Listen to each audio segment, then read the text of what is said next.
Well, David, some parts of the country are starting to see a tapering, so there is some optimism there. But the reality here in LA County is that we are still breaking and setting records. Health experts are really urging that we keep our guard up and get through this pandemic.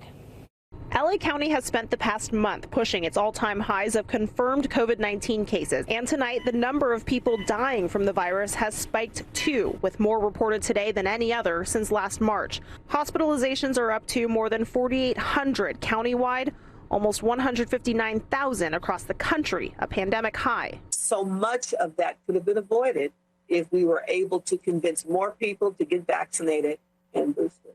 In Boyle Heights, there's yet another clinic set up for vaccines and booster shots at White Memorial Hospital. Because we don't know that this thing ends when it's supposed to peak over the next couple of weeks, or if we get another mutation. Genesee Ramos was there getting her second Pfizer dose today. Was there some hesitancy before not getting it? There definitely was with my parents. She was motivated by protecting her family and staying in the classroom instead of going back to distance learning. Her parents were sold, and she's encouraging other teenagers in her position to keep trying.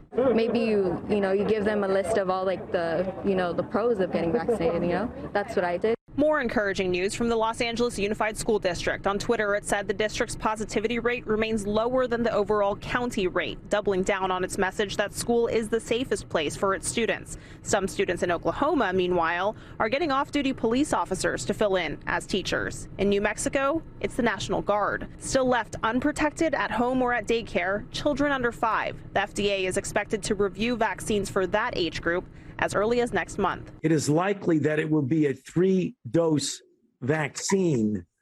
And that being the case, it's going to take a little longer to get those data to the FDA and approved. Now, we also just learned tonight that a state senator from San Francisco has proposed legislation that would lift the parental requirement on vaccines that are approved by the FDA and the CDC. So in other words, children as young as 12 could get vaccinated against COVID-19 if that were to pass. Right now, California only allows children that young to make that kind of a decision for vaccines that protect against sexually transmitted diseases. We're live tonight in Sherman Oaks. I'm Christiane Cordero, ABC 7 Eyewitness News.